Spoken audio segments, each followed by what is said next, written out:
राधे राधे। जय श्री कृष्णा भक्तों, बाके बिहारी लाल की जय। भक्तों, आज की यह सत्य लीला कथा एक ऐसी भक्त की है जो माता यशोदा की तरह ही बाल गोपाल से प्यार करती है। छोटे से प्यारे से लड्डू गोपाल को इतने प्रेम से रखती है जैसे एक माँ अपने बच्चे को रखती है। उनकी हर जरूरत का ध्यान वह पूरे सच्चे भाव से पूरा करती है और वह हर एक वो चीज़ जो अपने बेटे के लिए लाती है वही वह लड्डू गोपाल के लिए भी लाती है। वह लड्डू गोपाल के लिए हर वो काम करती है जो वह अपने बेटे के लिए करती है। वह लड्डू गोपाल को रोज स्कूल भी ले जाती है और सारी दुनिया को ज्ञान देने वाले बाल गोपाल, लड्डू गोपाल अब बच्चों के बीच बैठकर ABCD का ज्ञान ले रहे हैं। सबको प्रेम, सद्भाव और सदाचार का पाठ पढ़ा रहे हैं। सबके मन में अपने प्रति श्रद्धा और विश्वास को बढ़ा रहे हैं। आज की यह लीला कथा मध्य प्रदेश और उत्तर प्रदेश के बीच स्थित जालौन की है। यह घटना हमारे साथ शेयर की है लड्डू गोपाल भक्त पुष्पा जी ने। पुष्पा जी पिछले 12 सालों से बाल गोपाल लड्डू गोपाल की सेवा कर रही है। वह उनको अपनी एक संतान की तरह ही सेवा करती है। उनका एक बेटा है और दूसरा वह लड्डू गोपाल को भी अपना बेटा ही मानती है। वह रोज पूरे नियम से बाल गोपाल की सेवा करती है। वह उनसे इतना प्रेम करती है जितना एक माँ अपने बेटे से करती है। पुष्पा जी बाल गोपाल को इतने हृदय से प्रेम करती है, सच्चे मन से प्रेम करती है। वह उन पर इतना स्नेह लुटाती है, साथ ही बाल गोपाल भी उनसे उतना ही प्रेम करते हैं। वह उनके साथ तरह तरह की लीलाएं करते हैं और हर पल अपने होने का एहसास उन्हें कराते रहते हैं। पुष्पा जी को कभी भी यह नहीं लगता कि बाल गोपाल उनके साथ नहीं है, बल्कि वह हर वक्त यह महसूस करती है कि उनके आसपास बाल गोपाल विराजमान है। वह उनकी भक्ति में इतनी डूबी है कि उनके बारे में कुछ कहना संभव ही नहीं है। और माधव जो उनके साथ लीलाएं करते हैं उन्हें सुनकर आपका मन भी खुशी से झूम उठेगा। हमने लड्डू गोपाल के साथ बुरा व्यवहार करने वाली अनेकों सत्य घटनाएं आपके साथ शेयर की है, लेकिन लड्डू गोपाल के प्रति इतनी निष्ठा, भक्ति, प्रेम की यह सत्य लीला कथा शेयर करते हुए मुझे भी खुशी हो रही है। ऐसा लग रहा है मानो बाल गोपाल स्वयं यह लीला कथा आप सब तक पहुंचाना चाहते हैं, तो इसे अवश्य पूरा सुनना। पुष्पा जी कहती है कि रोज की तरह वह बाल गोपाल को खाना खिलाकर उनका बिस्तरा लगाकर रात्रि में उन्हें सुला देती है। वह हमेशा लड्डू गोपाल को अपने पास ही सुलाती है। जैसे एक माँ अपने बच्चे के पास सोती है, ऐसे ही पुष्पा जी भी बाल गोपाल को अपने पास सुलाती है। वह बाल गोपाल के पास सो रही थी, अचानक से उन्हें लड्डू गोपाल के पुकारने की आवाज़ आती है।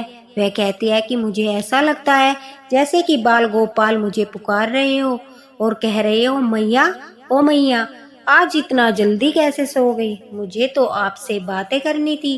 तभी मैं उनसे कहती हूँ, हाँ माधव बोलो, मैं जाग रही हूँ, तुम्हें क्या बात करनी है? तभी वह कहते हैं, मैया देखो ना, भैया रोज स्कूल जाते हैं, मुझे भी स्कूल जाना है, मुझे भी सखाओं के साथ मस्ती करनी है।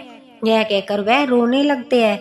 अब मैं उन्हें कहती हूँ कि मेरे माधव तू रो मत, मैं पक्का तुम्हें स्कूल लेकर जाऊंगी। पुष्पा जी कहती है कि माधव का रोना मुझसे देखा नहीं जा रहा था, इसलिए मैं उन्हें सपने में ही वादा कर देती हूँ कि मैं उन्हें स्कूल लेकर अवश्य जाऊंगी। तुरंत ही मेरी आंखें खुलती है और मैं अपने बिस्तर पर बैठ जाती हूँ। वह कहती है कि मैं सोचती हूँ कि मेरे दिमाग में यह बात कभी क्यों नहीं आई। जब मैंने बाल गोपाल को, लड्डू गोपाल को अपना बेटा माना है, तो जिस तरह मैं अपने बेटे को स्कूल भेजती हूँ तो उसी तरह माधव को भी स्कूल जाना चाहिए।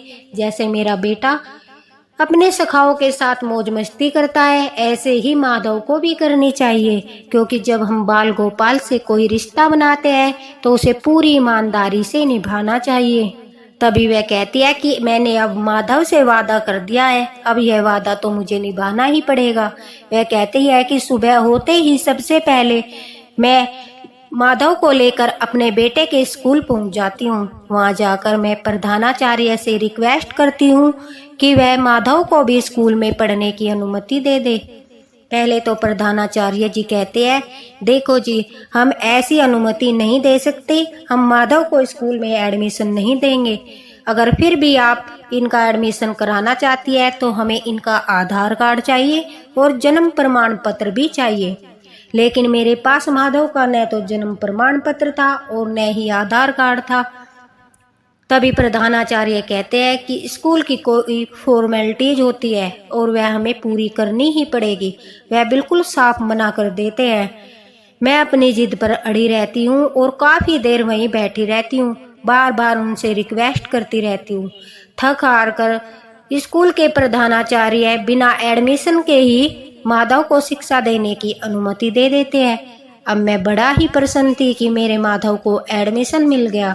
अब मेरा माधव भी रोज स्कूल आएगा और बच्चों के साथ पढ़ाई करेगा। अगले दिन सुबह को जल्दी उठकर मैं सारा काम खत्म करती हूँ और अपने माधव को नहलाकर सुंदर सी पोशाक पहनाती हूँ। मैं उनके लिए नई बोतल, बैग सब कुछ लेकर आई थी। जल्दी से उनका लंच बॉक्स पैक करती हूँ और अपने बेटे के साथ उन्हें लेकर स्कूल पहुँच जाती हूँ। रास्ते में मुझे काफ़ी लोग मिलते हैं। कुछ लोग इस बात की अवहेलना करते हैं कि देखो यह पागल हो गई, भला कहीं मूर्ति भी पड़ती है। तो मैं उनसे कह देती हूँ कि हाँ, मैं अपने माधव के प्रेम में पागल हूँ। आप लोगों को कोई परेशानी है? यह सुनकर वह चुप भी हो जाते थे। लेकिन वहीं दूसरी ओर कुछ लोग इस बात की प्रशंसा भी कर रहे थे कि मैंने अपने बेटे में और माधव के बीच में कोई फर्क नहीं किया।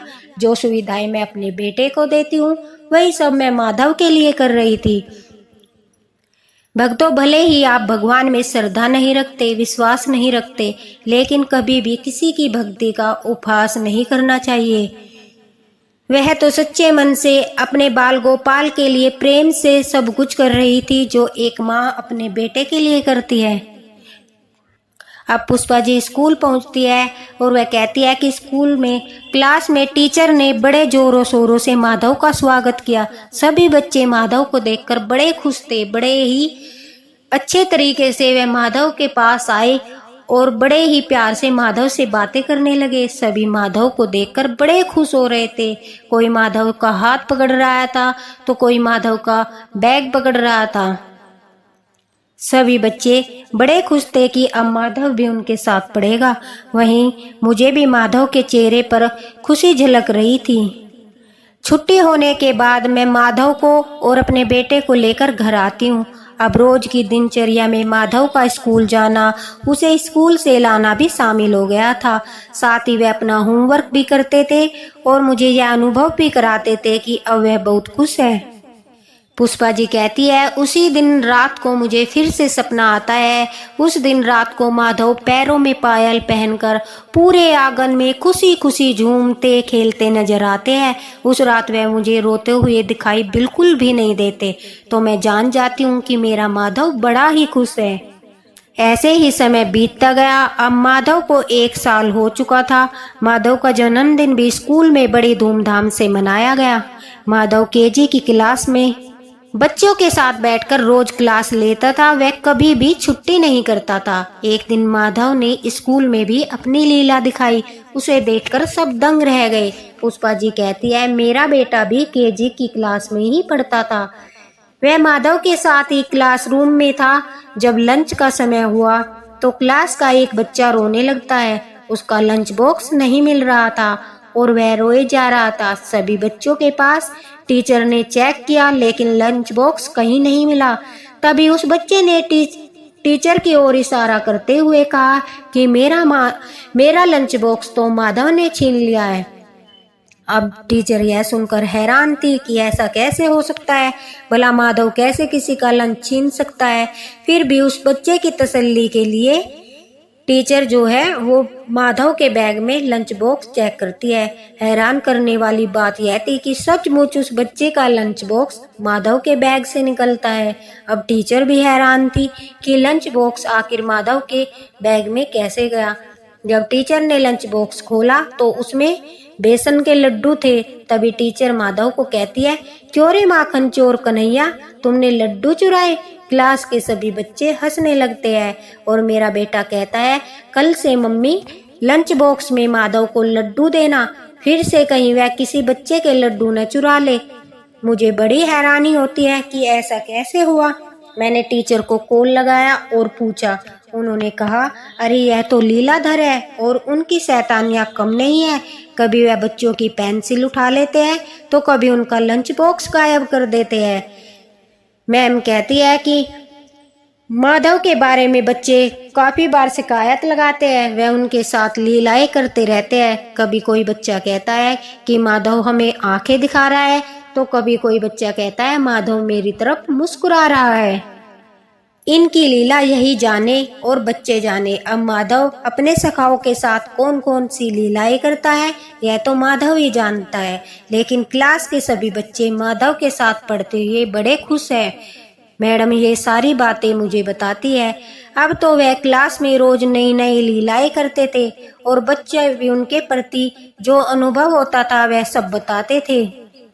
पुष्पा जी कहती है, उस दिन से रोज मैं माधव के लंच बॉक्स में मक्खन और लड्डू जरूर रखती हूँ। सोचती हूँ कहीं फिर से पता न चले कि माधव ने किसी के लड्डू चुरा लिए, और स्कूल जाते वक्त उसे डांट भी लगाती हूँ। कहती हूँ कि रे माधव, आज किसी का मक्खन या लड्डू मत चुराना। भक्तों कहते हैं ना, अगर आस्था सच्ची हो तो भगवान भी खुद मित्र बनकर, बेटा बनकर हर परिस्थिति में भक्त को बाहर निकाल लाते हैं। भक्तों की आस्था जब हिलोरे लेती है तो अद्भुत नजारे होते हैं।